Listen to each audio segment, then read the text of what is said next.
नमस्कार। कार्यक्रम जनतासँग नगर प्रमुखमा रेडियो सुनेर बसिरहनु भएका तपाईँलाई हार्दिक स्वागत छ। गुल्मीको मुसिकोट नगरपालिकाका प्रमुख सोमनाथ सापकोटासँग अन्तरङ्ग कुराकानी गरिने यो कार्यक्रममा प्राविधिक कक्षमा अनिश पाठक र तिलक मगरसँगै म कमल पौडेल उपस्थित भएको छु।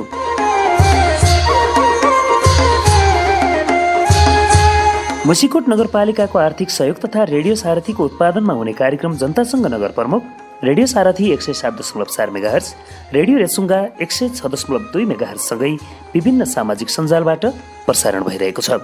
आज हामी नगरपालिकाले हालसम्म गरेका कामको विषयमा समीक्षा गर्छौँ। मुसिकोट नगरपालिकाको 8औं नगरसभा भर्खरै सम्पन्न भएको छ। नगरसभाले गरेको विषय आजको कार्यक्रमको मुख्य विषय हुने नै छ। त्यो बाहेक यहाँहरूले उठाएका सवालहरूको जवाफ त खोज्ने नै छौँ। कार्यक्रममा उपस्थित हुनुहुन्छ गुल्मीको मुसिकोट नगरपालिकाका नगर प्रमुख सोमनाथ सापकोटा। यहाँलाई कार्यक्रममा हार्दिक स्वागत छ। हजुर नमस्कार, धन्यवाद। हामी यो कार्यक्रमलाई थप प्रभावकारी बनाउने उद्देश्यले विभिन्न वडाको फिल्डमा पुग्ने र जनताको प्रतिक्रिया बुझ्ने कोसिस पनि गरिरहेका छौँ। यसै सन्दर्भमा आजको कार्यक्रममा मुसिकोट नगरपालिका वडा नम्बर 5 का विषयहरू उठान गर्छौँ। सो स्थानमा स्थलगत रिपोर्टिङका क्रममा केही विषयहरू देखिएको पनि छ।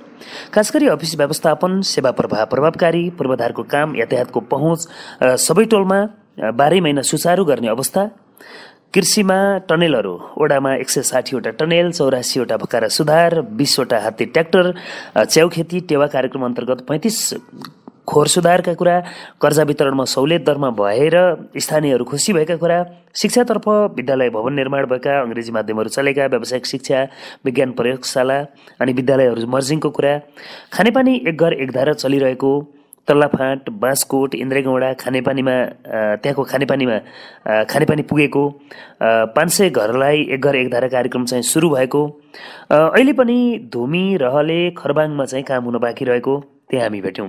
पुनर्निर्माणमा 50% काम सकिएको वडा अध्यक्षले जानकारी गराउनुभयो। मुसिकोट गौरवको ढोडेनी बगर शहीद पार्क, 53 रोपनी जग्गासहित प्राविधिक शिक्षालयको विकास भइरहेको कुरा, 12 घर हात्ती गौडामा रहेको बस्तीलाई वडा कार्यालय नजिकै स्थानान्तरण गरेको कुरा, 12वटै घरहरू निर्माण गर्ने कार्यक्रम रहिरहेको, खर्का छाना 169 घर मध्ये 151 जनाको छाइएको कुरा, जनता आवासका कार्यक्रमहरू पनि भइरहेको त्यो पनि हामी त्यहाँ भेट्यौँ। स्वास्थ्य चौकी भवन तयार भएको, निर्माण भएको, इन्द्रेगौडामा सहरी स्वास्थ्य इकाइ सञ्चालन भएको, मुसिकोट नगरपालिकाले मुख्य बालीको रूपमा कफी विकास गर्न लागेको, केन्द्रीय कार्यक्रम पनि भएको र सोही स्थानमा 200 रोपनी जग्गा खरिद भई केन्द्रीय कार्यालयले अनुसन्धान केन्द्रको रूपमा विकास गर्दै गरेको काम पनि हामी त्यहाँ भेट्यौँ। नमुना कृषि बगैँचाको निर्माण काम पनि भइरहेको रहेछ। तर वडासम्म आउने बाटो कालोपत्रे नहुँदा नगरपालिका पुग्न सडक राम्रो नभएको गुनासो धेरैको सुनियो। पहिले आप्सौरबाट सुरु गरौँ अनि नगरसभातर्फ प्रवेश गरौँला। वडा नम्बर 5 मा यति कुरा सुनेपछि के भन्नुहुन्छ? मैले यहाँसित आग्रह गर्न चाहन्छु, हामीले खास गरी मुसिकोट नगरपालिकामा हामी निर्वाचित भएर आएपछिको यो 3 वर्षको अवधिमा आप्सौर अथवा वडा नम्बर 5 मा हामीले जे जस्ता परिवर्तनका कामहरू गरेका छौँ, यो नगरपालिकामा सबैभन्दा बेसी काम भएको वडाभित्र नै आप्सौर पर्ने गर्छ। आप्सौरमा हामीले 3 वटा ठुला आयोजनाहरू सञ्चालन गरेका छौँ। एउटा चाहिँ हाम्रो ढोडेनी शहीद पार्क हो, जुन ढोडेनी शहीद पार्कमा अहिलेसम्म हामी करिब 2.5 करोड बजेट लगानी भइसकेको छ र तल्लाफाँटको मुहार नै चेन्ज हुने गरी त्यो कार्यक्रमले एउटा त मुसिकोट गौरवको आयोजना भएको हुनाले सिङ्गो मुसिकोट नगरपालिकालाई नै त्यसले प्रभाव पार्ने भयो भने आप्सौरलाई पनि प्रभाव पार्ने गरी त्यो कार्यक्रम अगाडि बढेको छ। त्यस्तै गरी हामी नेपालकै एउटा चाहिँ जननी स्थान भएको कफीको स्रोत केन्द्र भएको हुनाले आप्सौरमा भएको कफी विकास केन्द्रलाई पनि हामीले 200 रोपनी जग्गा प्राप्त गरेर कफीको विकासमा हामी अगाडि बढेका छौँ र नगरपालिकाको पनि लगानीमा हामीले थुप्रै बगैँचाहरू निर्माण गर्दैछौँ। अहिले पनि हामी चितडाँडामा कफीको थप बगैँचा निर्माण गरिरहेका छौँ भने नगरपालिकाको नमुना बगैँचाका रूपमा आप्सौरको माथि गाउँमा हामीले चाहिँ कफीको बगैँचा निर्माण गरिरहेका छौँ र त्यसको साथसाथै कृषकहरूलाई पनि हामीले प्रोत्साहन गरिरहेका छौँ। कफीको विकासले पनि त्यहाँ भड्को मारिरहेको छ भने हामीले यहाँले भने जस्तै चाहिँ विद्यालयको सुधारको कामलाई पनि हामीले अगाडि बढाएका छौँ। त्यसमा चाहिँ हामीले दुर्गा भवन माविको चाहिँ भवन निर्माणको काम हामीले अगाडि बढाएका छौँ। स्वास्थ्य चौकीको भवन निर्माण भइसकेको छ, सम्पन्न भएको छ। त्यसै इन्द्रीगौँडाको नेरामा त्रिभुवन माविलाई पनि हामीले अगाडि बढाएका छौँ र राम्रो नेरा सर्वोदय मावि इन्द्रीगौँडा पनि अगाडि बढेको छ। यो ढङ्गले शिक्षाको क्षेत्रमा, स्वास्थ्यको क्षेत्रमा, कृषिको क्षेत्रमा र सडक सञ्जाल निर्माणको हिसाबले पनि हामी अगाडि बढेका छौँ। आँपचौरदेखि खरबाङसम्मको हामीले ट्र्याक ओपन सम्पन्न गरेका छौँ भने खरबाङदेखि धुमी जोड्नका लागि पनि हामीले यो वर्षको बजेटमा समेटेर काम अगाडि बढाएका छौँ। त्यसकारण हामी आँपचौरमा हामीले घोषित गरेका सबै कामहरू जुन निर्वाचनभन्दा अगाडि हामीले प्रतिबद्धता व्यक्त गरेका छौँ ती सबै कामहरूको थालनी भएको छ र कतिपय कामहरू 80 देखि 90% सम्पन्न भइसकेको छ भने कतिपय कामहरू 10-20% बाँकी छन्। ती कामलाई अब हामी यो 1-1.5 वर्षको अवधिमा पुरा गर्नेछौँ र हामीले निर्वाचनमा गरेको प्रतिबद्धता अनुरूपका कामहरू 100% सम्पन्न गर्ने र थप नयाँ कामहरू जस्तो हामीले प्राविधिक शिक्षालाई जुन बनाउँदैछौँ हामीले चाहिँ भुकुवा चौकमा चाहिँ हामीले जुन ढङ्गले चाहिँ टेक्निकल कलेजका रूपमा त्यसलाई विकसित गर्दैछौँ त्यस्ता केही थप कामहरू समेत पनि हामी अगाडि बनाइरहेका छौँ। यसले चाहिँ वार्ड नम्बर 5 को विकासलाई यो 3 वर्षको दौरानमा यहाँहरूले तुलना गरेर हेर्नुभयो भने निकै धेरै परिवर्तन भएको पाउनुहुनेछ। यो ढङ्गले आँपचौरको विकासमा चाहिँ अगाडि बढेको छ। वार्ड नम्बर मुस्कुट नगरपालिका वार्ड नम्बर 5 को विकास चाहिँ अगाडि बढेको छ। जुन उहाँहरूको पालिका केन्द्रसम्म आउने बाटो चाहिँ हामी अझै पनि सुधार पाएनौँ, किनभने यहाँहरूले घोषणापत्रमा प्रत्येक वडा कार्यालय पुग्ने बाटो हामी कालोपत्रे गर्छौँ पनि भन्नुभएको थियो र खास गरी यो रेडी रुद्रमेडीको यो सडक अहिले पनि समस्या छ। यद्यपि यो वर्ष केही भाग पिच पनि हुँदैछ। अब यो विषयमा के भन्नुहुन्छ? रेडी रुद्रमेडी हामी सडकको सन्दर्भमा हामी यो वर्ष 5 किलोमिटर जति पिच गर्दैछौँ र बाँकी 10 किलोमिटर पिच गर्नका लागि कार्यक्रम अगाडि बढिसकेको छ र यो 2 वर्षको अवधिमा यो वर्ष र अर्को वर्षको अवधिमा हामी तल्लाफाँटदेखि दरमखोलासम्म पिचको काम सम्पन्न गर्नेछौँ। त्यस्तै तल्लाफाँटदेखि आँपचौर जाने बाटोलाई पनि यहाँले सुधार भएको पाउनुहुन्छ। अहिले नै हामीले सुधार गरिसकेका छौँ। अघिल्लो वर्ष हामीले 15 लाख नगरपालिकाकै बजेटबाट हामीले तल्लाफाँटदेखि आँपचौर जाने बाटोलाई एक्सटेन्सन गरेका छौँ अथवा फराकिलो गरेका छौँ। अब आगामी वर्ष हामीले केन्द्रीय चाहिँ प्रदेश साझेदारीमा नगरपालिकाको 50% र प्रदेशको 50% गरी त्यसलाई स्तर वृद्धि गर्ने गरी कार्यक्रममा समावेश गरिसकेका छौँ। आगामी वर्ष त्यो बाटोको थप सुधार हुनेछ। यो हिसाबले हेर्दा विगतमा हामी तल्लाफाँटदेखि नगरपालिकाको केन्द्रमा आउने बाटो र तल्लाफाँटदेखि आँपचौर जाने बाटो जुन थियो त्यसमा परिवर्तन भएको छ। भलै यहाँले सोचे जस्तो पिचै भइसकेको अवस्था भने होइन, तर पिचको प्रक्रियामा पनि हामी तल्लाफाँटदेखि नगरपालिकाको केन्द्रसम्म पिचमै जानेछौँ भने तल्लाफाँटदेखि आँपचौरसम्मको बाटो ग्राभेल तहमा हामी पुग्नेछौँ। अब प्रसङ्ग अलिकति यो नगरसभातर्फ जाउँ। 40 को दशकमा नै कफीको विकास गरेको वडा नम्बर 5 आँपचौरमै पुगेर भर्खरै तपाईँहरूले नगरसभा सम्पन्न गर्नुभएको छ। कफीको जननी गुल्मी त्यो पनि आँपचौर, यससँग पनि नगरसभाको केही सम्बन्ध जोडिएको छ कि र त्यहाँ नै नगरसभा गर्नु यसको कुनै अर्थ पनि छ कि? अवश्य पनि हामीले हाम्रा सबै वडाहरूमा भएका आफ्ना पहिचानहरूलाई हामी स्थापित गर्दै लैजानुपर्छ भन्ने मान्यता हो र नगरका सभासदहरूले नगरपालिकाभित्र के कस्तो काम भइरहेको छ भन्ने अनुभूत गर्ने एउटा अवसर पनि हो। त्यसकारण हामी अहिलेको नगरसभालाई हामीले भुकुवा चौकमा हामीले जुन एउटा प्राविधिक शिक्षालयका रूपमा स्थापित गर्ने गरी त्यहाँ जग्गा प्राप्त भएर जग्गा हामीलाई निःशुल्क त्यहाँको जग्गादाताहरूले दिनुभएको हो र त्यहाँ हामीले करिब 1 करोडको लागतमा चाहिँ हामीले त्यहाँ चाहिँ एउटा प्राविधिक शिक्षालयको चाहिँ सभा हल समेत निर्माण गरिसकेका छौँ। त्यो काम कस्तो भएको छ भन्ने देखाउनु पनि थियो र त्यहाँ के कामको हाम्रो सम्भावना छ भन्ने कुरा हामी अगुवाहरूलाई, वडा अध्यक्षहरूलाई, वडाका अथवा कार्यपालिका सदस्यहरूलाई जानकारी नै थियो अथवा उहाँहरूले त्यसको अवलोकन पनि गर्नुभएको अवसर पाउनुभएको थियो, तर सबै वडा सदस्यहरूले त्यसको चाहिँ अवलोकन गर्ने अवसर पाउनुभएको थिएन। त्यसकारण हामी कार्यपालिकाका मात्रै होइन सबै सभासदहरूलाई अथवा नगरपालिकाका सबै वडा सदस्यज्यूहरूसम्मलाई पनि त्यहाँको विकास निर्माणको अवस्था जनाउने र त्यहाँको हाम्रो प्रस्तावित योजना अगाडि बढाउनका लागि उहाँहरूलाई पनि अपनत्व हुने गरी हामीले यो कार्यक्रम आयोजना गरेका थियौँ। र त्यसले नयाँ अनुभूति सिर्जना भएको छ अहिले सभासदहरू सबैलाई कि हाम्रो नगरपालिकाभित्र कसरी काम भइरहेको छ भन्ने सन्दर्भमा उहाँहरू चाहिँ उत्साहित भएर फर्किनु भएको छ र त्यो त्यहाँको उहाँहरूको उत्साहले आफ्नो वडाभित्रका कामलाई पनि अवश्य प्रभाव पार्नेछ भन्ने हाम्रो बुझाइ हो। त्यो कारणले हामीले नगरपालिकामा अहिले नगरपालिकाको सेन्टर रहेको वार्ड नम्बर 7 बाहेक पनि अरू ठाउँमा पनि कार्यक्रमहरू गर्दा त्यसले चाहिँ त्यहाँ चाहिँ एउटा उत्साह सिर्जना हुने भएको हुनाले पनि हामीले त्यो कार्यक्रम आयोजना गरेका थियौँ। त्यसले चाहिँ हाम्रो लक्ष्यमा चाहिँ पुग्ने गरी नै उत्साह प्राप्त भएको छ। पक्कै पनि नगरको केन्द्रभन्दा बाहिर रहेर पनि नगरसभाहरू चल्ने, त्यसले नगरपालिकाप्रति आम जनताहरूलाई अपनत्व गर्न पनि भूमिका खेल्छ नै।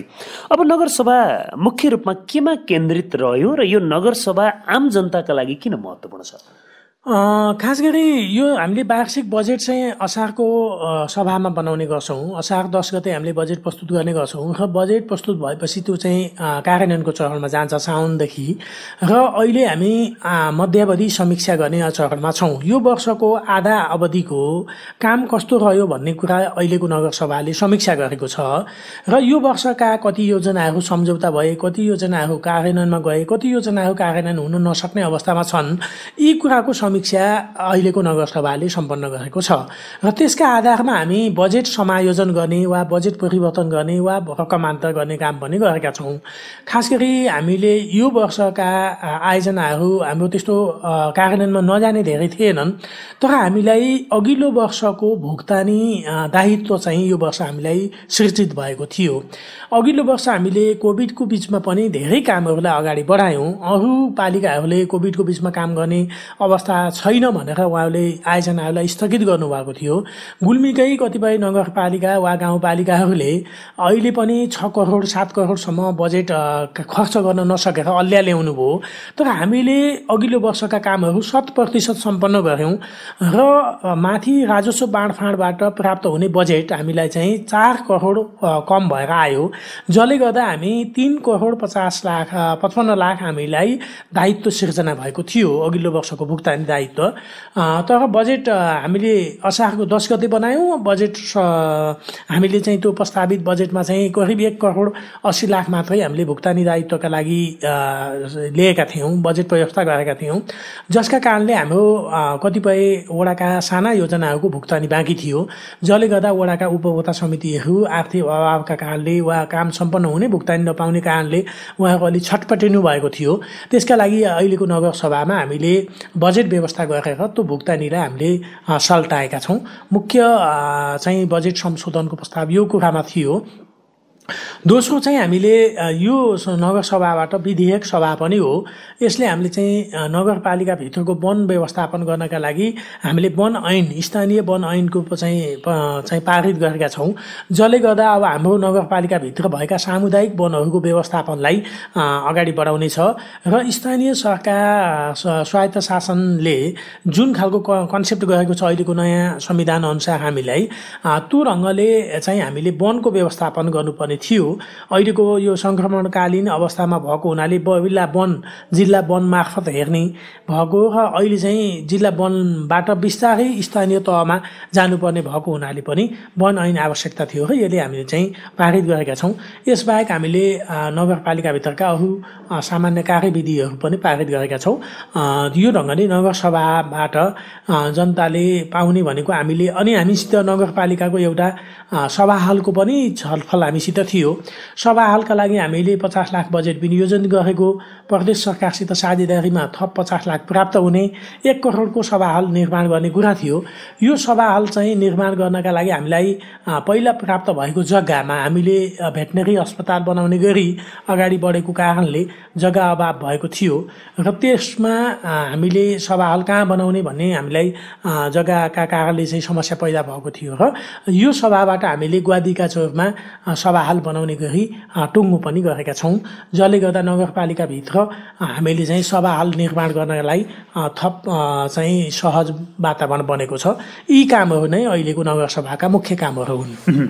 यहाँले पनि अलिकति विषय उठाइसक्नु भएको छ। खास गरी यो नगरसभा हलको विषयमा केही प्रश्नहरू र केही कुराहरू पनि आइरहेका थिए। खास गरी वडा नम्बर 7 मा सभा हल बनाउन भनेर तयारी भएको अवस्थामा त्यसलाई स्थगित गरियो भन्ने हिसाबले समाचारहरू पनि बाहिर आए र त्यसमा वडा नम्बर 7 को अलिकति असहमति रह्यो भन्ने कुरा पनि आयो। यद्यपि नगरसभाबाट यहाँहरूले सर्वसम्मत रूपमा त्यसलाई पास गर्नुभएको छ। खास गरी त्यो पहिले बनाउने भनेको नगरसभा बनाउने भनेको स्थलमा हुँदै गरेको भेटनरी अस्पताल चाहिँ कस्तो प्रकृतिको हो र किन चाहिँ यो ठाउँभन्दा यहाँ नगरसभा नबनाएर त्यहाँ भेटनरी अस्पताल किन र अर्को ठाउँ नगरसभा हाल बनाउने विषयमा नै अलिक प्रश्न पारिदिनुहोस् न। अवश्य पनि यसमा अलिकति भ्रम सिर्जना वार्ड नम्बर 7 को हाम्रो वडा अध्यक्ष सहितका वडा प्रतिनिधि साथीहरूबाट जे निर्णयहरू बाहिर आए त्यसले चाहिँ एउटा भ्रम सिर्जना भएको छ। यसलाई हामीले आम जनताको बिचमा अलिक प्रष्ट बनाउनु पर्ने पनि छ। खास गरी हामीले नगरसभा हलका लागि जग्गा प्राप्त भएको थियो। खास गरी राजकुमार साक्य अनि मचिन्द्र साक्य, विष्णु साक्य, चुरामणि सापकोटाले हामीलाई जग्गा प्राप्त दिनुभएको थियो र त्यो जग्गा हामीले प्राप्त भएर हामीले त्यहाँ सभा हल बनाउने गरी नै बजेटको हाम्रो व्यवस्था भएको थियो। हामीले हाम्रो 50 लाख र प्रदेश सरकारको 50 लाख गरी 1 करोडको सभा हल बनाउने गरी हामी अगाडि बढेका थियौँ। यो बिचमा विश्व बैंकको लगानीमा नेपाल सरकारको सङ्घीय आयोजना अन्तर्गत हामीलाई 2 करोड 50 लाखको भेटनरी अस्पताल बनाउनका लागि प्रस्ताव आयो। त्यसलाई हामीले नगरपालिकामा हामीलाई उपलब्ध भएका 3 वटै जग्गा हामीले उहाँलाई देखायौँ।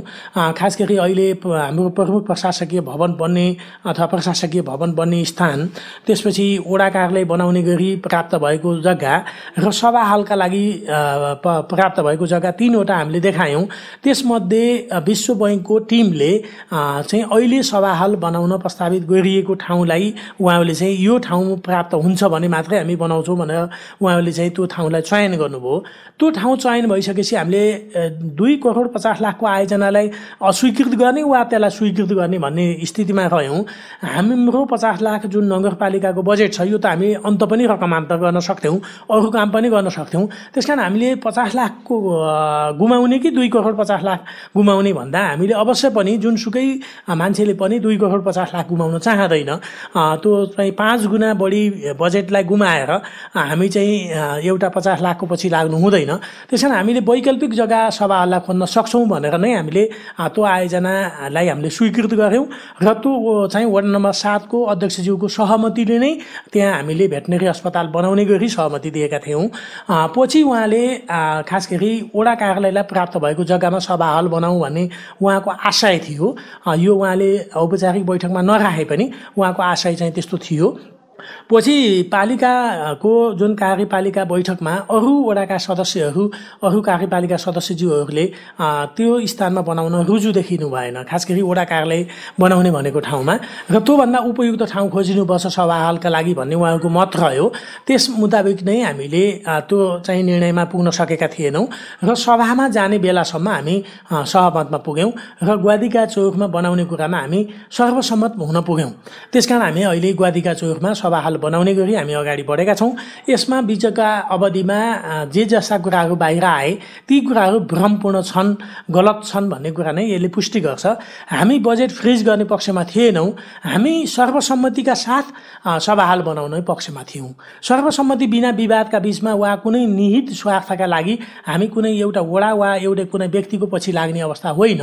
हामीले सिङ्गु नगरपालिकालाई एकमत बनाएर नगरपालिकाको समृद्धि र विकासमा लाग्ने कुरा हो। त्यसकारण हामी नगरपालिकाको सबै कार्यपालिका सदस्यज्यूहरूको अभिमत बुझेर नै अगाडि बढ्नु पर्थ्यो। मेरो त भूमिका हुनु स्वाभाविक हो। त्यसकारण चाहिँ हामीले अहिले वामी टक्सामा सभा हल बनेन भनेर केही साथीहरूको गुनासो वा चिन्ता छ। हामी यहाँ फेरि पनि सभा हल बनाउन सक्छौँ, तर उपयुक्त स्थान हामीले फेरि पनि चयन गर्नुपर्ने हुन्छ, जग्गा प्राप्त गर्नुपर्ने हुन्छ। अहिले हामीसँग प्राप्त जग्गा सभा हलका लागि उपयुक्त नभएका कारणले वामी टक्सामा बन्न नसकेको हो। यति कुरा म प्रश्न बनाउन चाहन्छु। अब तपाईँहरूले अघिल्लो पटकको भुक्तानी दायित्व जुन छ त्यो दायित्व चाहिँ झन्डै 2 करोड रुपियाँ त्यसको दायित्व सिर्जना भएको छ। यहाँहरूले यो वर्षको बजेट तयार गरिसकेपछि त्यो दायित्व यहाँहरूले पाउनुभयो भनेको त्यो अहिलेको बजेटमा छुट्याएको रकमले पनि त्यो दायित्व पुरा हुने भएन। अब यसलाई व्यवस्थापन गर्नलाई नगरसभाबाट कसरी चाहिँ व्यवस्थापन गर्नुभयो, यो रकम कसरी व्यवस्थापन गर्नुभयो, अथवा यसले आम रूपमा चाहिँ यो कुनै योजना काटेर यस्तो भएको भन्ने पनि बुझाइ छ, यो खास के हो, यसलाई पनि प्रश्न पार्दिनका लागि म अनुरोध गर्दछु। अहिले पनि हामीलाई बजेट अभाव छ। सभाले कार्यपालिकालाई एउटा अधिकार दिएको छ, खास गरी 50 लाख प्रदेशको सरकारको बजेट आउने कुरा त निश्चित नै रह्यो, तर त्यसका लागि हामीले साझेदारी गर्नका लागि थप 25 लाखलाई चाहिँ हामीले नगरपालिकाले व्यवस्थापन गर्नुपर्ने छ। त्यसकारण पुरानो भुक्तानी रोकेर हामी अगाडि बढ्न सक्दैनौँ, बरु नयाँ आयोजनाहरूलाई हामी ब्याक गर्नुपर्छ अथवा पछाडि जानुपर्छ भन्नेमै छौँ।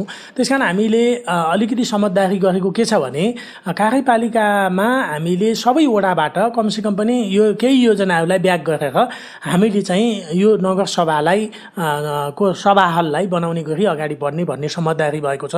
त्यो बजेट व्यवस्था गर्नका लागि कार्यपालिकाको बैठकले तय गर्नेछ। भनेपछि अहिले पनि त्यो दायित्व अझै पनि सिर्जना छ, त्यो दायित्व पुरा हुन सकेका छैन।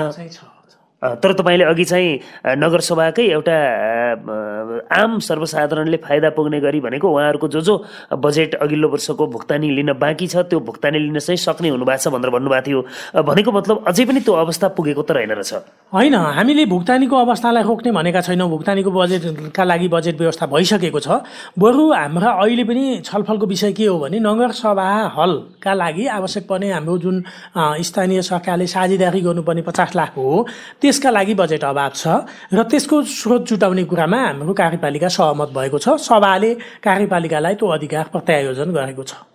अब अहिले यहाँहरूले चाहिँ यो वन सम्बन्धी जुन कानुन सामुदायिक वनको कुरा गरिरहनु भएको छ, यसको नियमनले अघिल्लो र अहिलेमा चाहिँ अन्तर के हुनसक्छ, अथवा आम उपभोक्ताले यहाँ मुस्कोट नगरपालिकामा नयाँ वन ऐन बन्दा बित्तिकै अब हामी कहाँ यो चाहिँ फरक हुन्छ अथवा पहिला कहिला व्यवस्थापन मात्रै गर्ने हो, एक खालको भरम पनि सिर्जना भइरहेको हुनसक्छ, यो पनि कुरा अझै भनिदिनुहोस् न प्रष्ट रूपमा। स्थानीय वन ऐन हामीले निर्माण गरेका छौँ। यसले नगरपालिकासित सामुदायिक वनहरूलाई जोडेको छ। पहिलो चिज, अहिलेसम्म उहाँहरू जिल्ला वन अन्तर्गत जोडिनुहुन्थ्यो भने अब यो वन ऐन बनेपछि, पारित भइसकेपछि यहाँहरू सबै सामुदायिक वनवालाहरू अथवा सामुदायिक वनका समितिहरू चाहिँ नगरपालिकासित नवीकरणका लागि अनि चाहिँ सामुदायिक वन निर्माणका लागि र सामुदायिक वनको संरक्षण विकासका लागि नगरपालिकासित जोडिनु भएको छ। यो चाहिँ पहिलो महत्त्वपूर्ण कुरा हो। र दोस्रो चाहिँ अब उहाँहरूलाई जुन जिल्लामा गएर नवीकरण गर्नुपर्ने, जिल्लामा गएर वन दर्ता गर्नुपर्ने, जिल्ला वन ऐन वनसित चाहिँ बढी चाहिँ जवाफदेहिता बन्नुपर्ने जुन थियो, त्यसलाई हामीले चाहिँ स्थानीय सरकारसित उहाँको सम्बन्ध हुने भएको छ। पहिलो चिज यो नै हो। र दोस्रो चाहिँ स्थानीय सरकार नजिक हुन्छ, यसले वनको व्यवस्थापनमा अझै प्रभावकारी भूमिका निर्वाह गर्न सक्छ।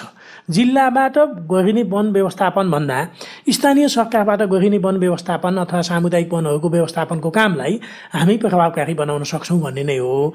यो वन ऐन बनेपछि सहजता हुने भयो, सरल हुने भयो र चाहिँ त्यसले चाहिँ वनको विकास र वनको उपयोगमा चाहिँ अझै थप प्रभावकारी काम हुने भयो। पक्कै पनि सामुदायिक वनलाई उपयोग गर्न सकेर यसलाई रोजगारी सिर्जनामा पनि डाल्न सकिन्छ र यसलाई उपयोग गरेर उत्पादन वृद्धि गर्न सक्ने हिसाबले पनि आम उपभोक्ताहरूले त्यसलाई प्रयोग र परिचालन गर्न सक्नुहुन्छ।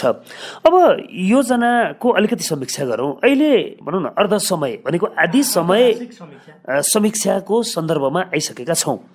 योजना सम्पन्न केही रूपमा हुने समय पनि भइसकेको छ।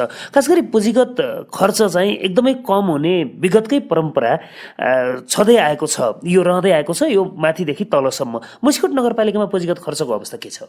मैले यहाँसित अलिकति हाम्रो तथ्याङ्कलाई आधारित भएर नै प्रचार गर्दिन म आग्रह गर्न चाहन्छु। हामीले मुस्कोट नगरपालिकाले अहिले फाल्गुन मसान्तसम्म हामी 60% खर्च गरिसक्ने, कुल बजेटको 60% बजेट खर्च गर्ने गरी अगाडि बढेका छौँ र अहिले पनि हाम्रो 32-35% बजेट खर्च भइसकेको छ। र अब यो फाल्गुन महिनामा, एक महिनामा हामी थप 20% जति बजेट खर्च गर्नेछौँ। किन भन्दा काम सम्पन्न हुने र भुक्तानी पाउने चरणमा हामी प्रवेश गरेका छौँ। हामीले पहिलो भदौ, असोज, कार्तिक, मङ्सिरसम्म चाहिँ योजनाहरूको सम्झौताको चरण थियो भने अब पुष, माघ, फाउन चाहिँ भुक्तानीको चरणमा प्रवेश गरेका छौँ।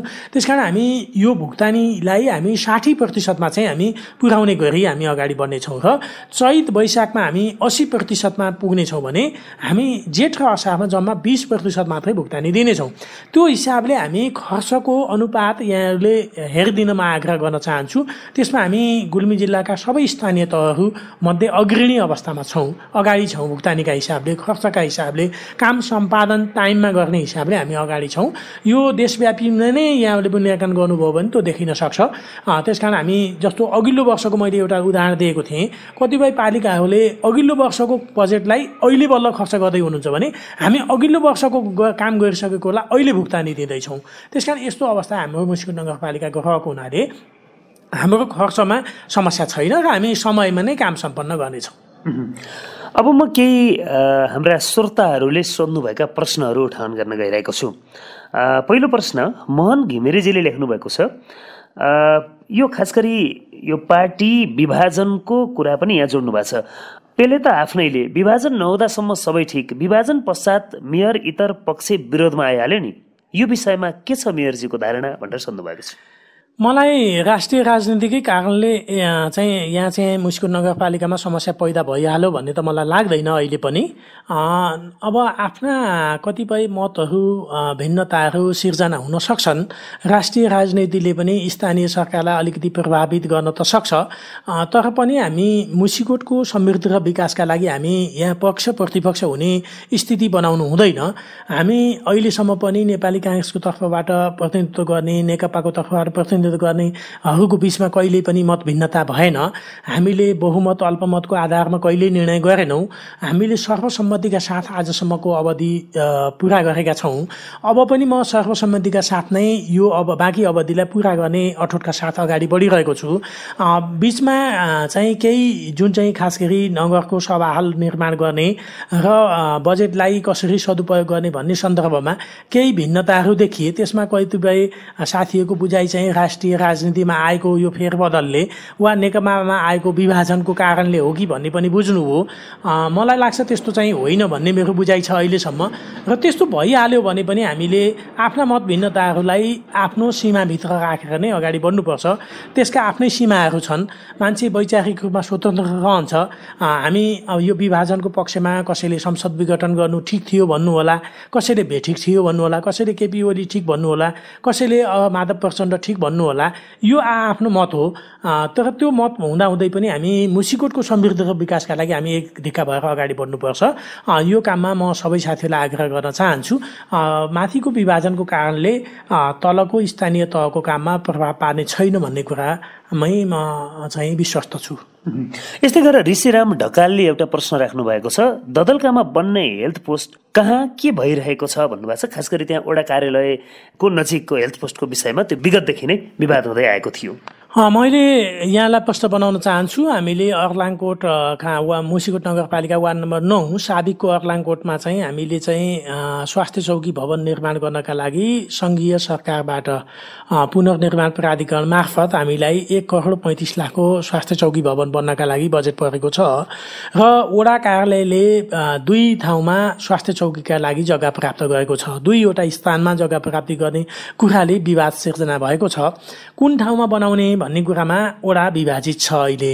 त्यसकारण हामी उहाँहरूलाई सहमतिमा लैजाने कोसिस गरिरहेका छौँ र एक ठाउँमा स्वास्थ्य चौकी भवन बनाउने र अर्को ठाउँमा आयुर्वेदिक भवन बनाउने गरी हामीले समाधान दिएका छौँ नगरपालिकाको तर्फबाट।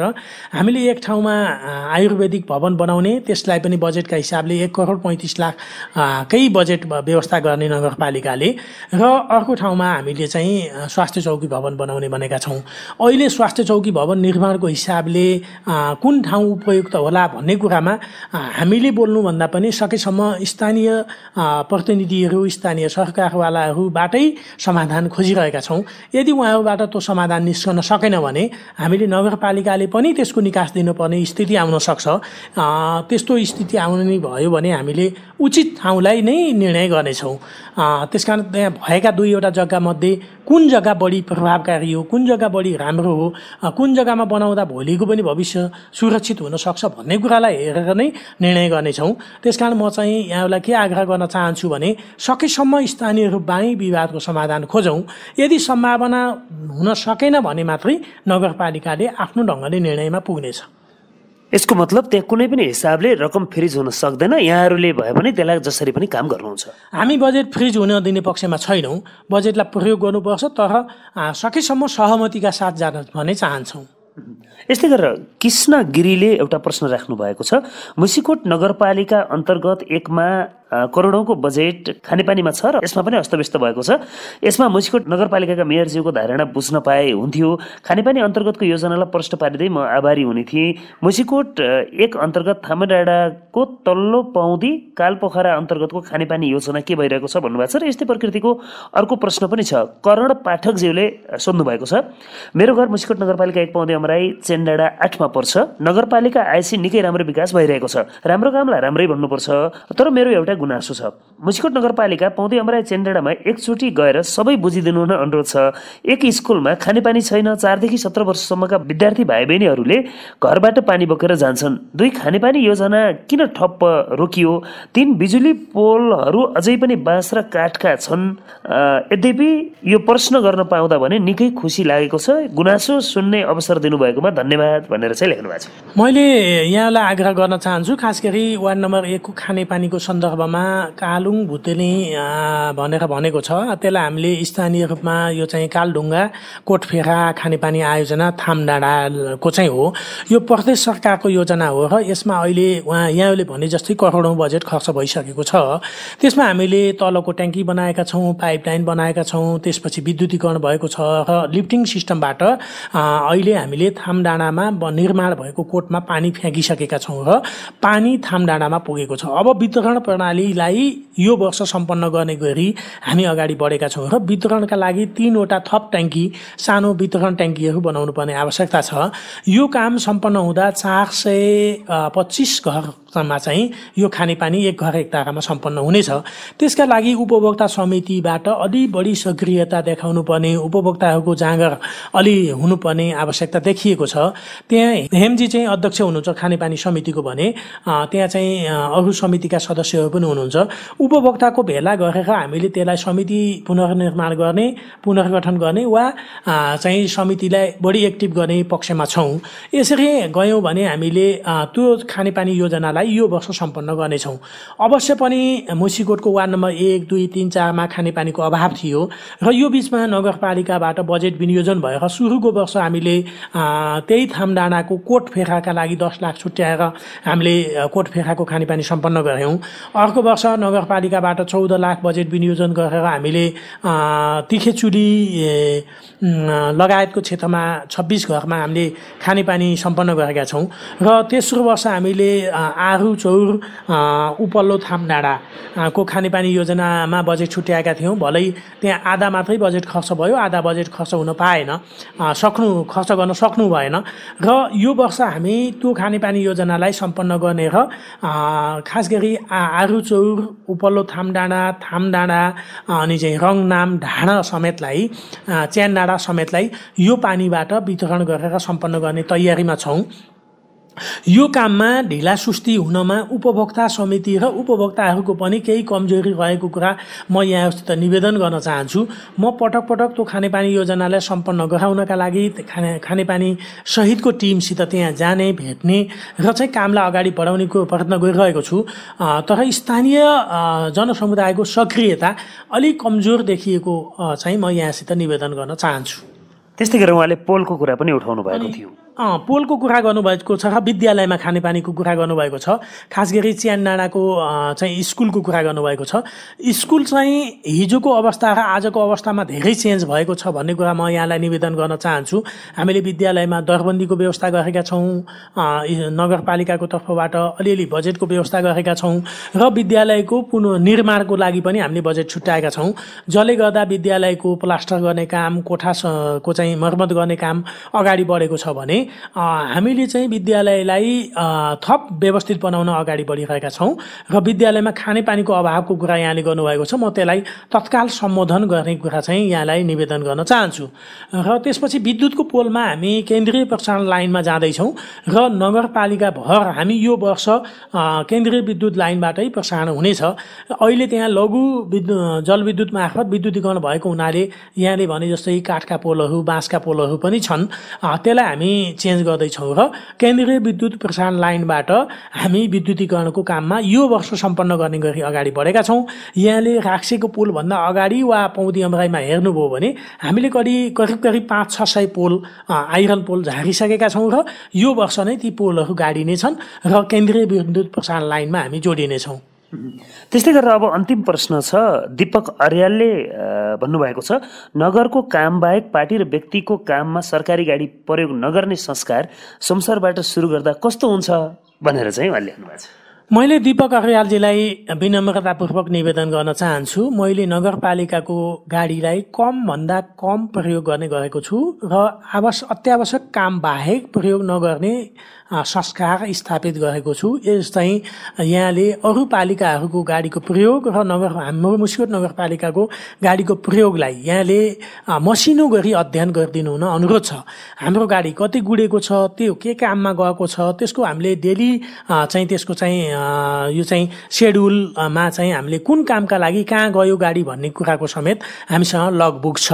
र कहिलेकाहीँ मानौ म बुटोल कुनै प्रदेश मन्त्रालयको काममा गएँ र एउटा कुनै व्यक्तिलाई अथवा मेरो आफन्तलाई भेट्न गएँ भने त्यसलाई सामान्य रूपमा लिइदिनुपर्छ। आफन्तकामा भेट्न गाडी लिएर गयो भन्ने बुझिदिनु भएन। त्यो चाहिँ मन्त्रालयको काममा गइएको सन्दर्भमा कहिलेकाहीँ व्यक्ति बिरामी भएको हुन्छ, त्यसलाई भेट्न गइएको हुन्छ, वा कुनै चाहिँ जटिलतामा परेको मान्छेलाई हामी चाहिँ प्रयोग गर्न गएका छौँ। यसलाई गाडीको सदुपयोग गर्ने र गाडीको दुरुपयोग नहुने र निजी काममा गाडीलाई प्रयोग नगर्ने कुरामा म एकदमै सचेत छु र त्यो ढङ्गले मैले गाडीको प्रयोग गरिरहेको छु भन्ने कुरा यहाँलाई निवेदन गर्न चाहन्छु र यहाँले भनेको कुरामा अझै थप म नमुना बन्नका लागि म तयार नै छु। अब आम श्रोताहरूले राख्नु भएको धारणाहरू त हामीले अब यहाँले सबै उत्तरहरू पनि दिइसक्नु भएको छ। अब यतिन्जेल कुराकानी गऱ्यौँ, झन्डै पौनी घन्टा कुराकानी गर्दा यहाँले अझै आम श्रोतालाई, किनभने 1 महिनापछि त फेरि हामी उपस्थित हुन्छौँ नै, त्यो बिचमा यहाँले अझै आम श्रोताहरूलाई भन्नुपर्ने छुटेका केही कुरा हुन सक्छन्, राख्न सक्नुहुन्छ। मैले यो बिचमा हामीले गर्नुपर्ने काम र यो बिचमा प्राथमिकता दिनुपर्ने केही कामहरूलाई म आग्रह गर्न चाहन्छु। हामीले नेपाल बैंक लिमिटेड र ग्लोबल आइएमई बैंकसित सम्झौता गरेर वार्ड नम्बर 1, 2, 3, 4 का 1 र 3 मा चाहिँ ग्लोबल आइएमई बैंक मार्फत र वार्ड नम्बर 2 र 4 मा चाहिँ नेपाल बैंक लिमिटेड मार्फत यो फाल्गुन महिनामा 100 युवाहरूलाई लक्षित गरेर हाम्रो बाख्रा विकास परियोजना अन्तर्गतका बाख्रा उद्यमीहरूलाई हामीले सहुलियतपूर्ण कर्जा वितरण गर्दैछौँ। यो काममा त्यो वडामा रहनुहुने 1, 2, 3, 4 का युवा साथीहरू, बाख्रा विकास परियोजनामा सामेल हुनुभएका दिदीबहिनीहरूलाई यो सहुलियतपूर्ण कर्जा दिनका लागि आग्रह गर्न चाहन्छु र त्यस मार्फत हामी स्वरोजगार बन्नुपर्छ। हामी स्वरोजगार बन्यौँ भने हामी कसैको दास बन्नु पर्दैन, हामी विदेश जानु पर्दैन, हामी स्वदेशमै स्वरोजगार बन्न सक्छौँ भन्ने कुरालाई म आग्रह गर्न चाहन्छु। त्यसबाहेक पनि हामी नगरपालिका स्तरमा नगरपालिकाभरि नै सहुलियतपूर्ण कर्जा वितरण गर्दैछौँ र हामीसँग फेरि वाणिज्य बैंक, राष्ट्रिय वाणिज्य बैंक समेत हामीसँग आउँदैछ र यस साइन रेसुङ्गा बैंक हामीसँग छ र हामीसँग सहकारीहरू पनि छन्। ती सहकारीहरू मार्फत र चाहिँ ब्याङ्कहरू मार्फत हामीले सहुलियतपूर्ण कर्जा उपलब्ध बनाइरहेका छौँ। यसमा सबै युवा साथीहरूलाई उद्यमी बन्नका लागि, केही काम गर्नका लागि र सहुलियतपूर्ण कर्जा लिएर अगाडि बढ्नका लागि म आग्रह गर्न चाहन्छु। त्यस्तै हामीले वामी रक्षाको हाट बजारलाई अस्ति मात्रै हामीले उद्घाटन गरेका छौँ र यो नगरपालिकाको हाट बजारलाई हामीले किसानहरूले उत्पादित वस्तुहरू बिक्री स्थलका रूपमा विकास गर्नेछौँ।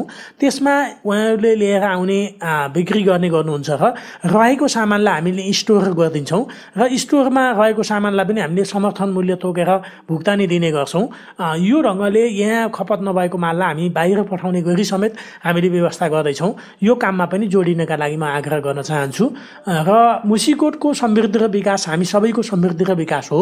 यो काममा नगरपालिकाका जनप्रतिनिधिहरू सहित सबै राजनैतिक दलहरू, समाजका अगुवाहरू, बुद्धिजीवीहरू, सबै सचेत नागरिकहरूले यो अभियानमा साथ र सहयोग दिनुहुनका लागि समेत म आग्रह गर्न चाहन्छु। हस्, तपाईँको समय र संवादका लागि धेरै धेरै धन्यवाद। म रेडियो सारथीलाई पनि म धन्यवाद दिन चाहन्छु। हाम्रा कुराहरू जनताको बिचमा लैदिने र जनताका कुराहरू अथवा गुनासाहरू हामीलाई सुन्ने यो जुन अवसर दिनुभएको छ, यसका लागि म रेडियो सारथीलाई हार्दिक धन्यवाद दिन चाहन्छु।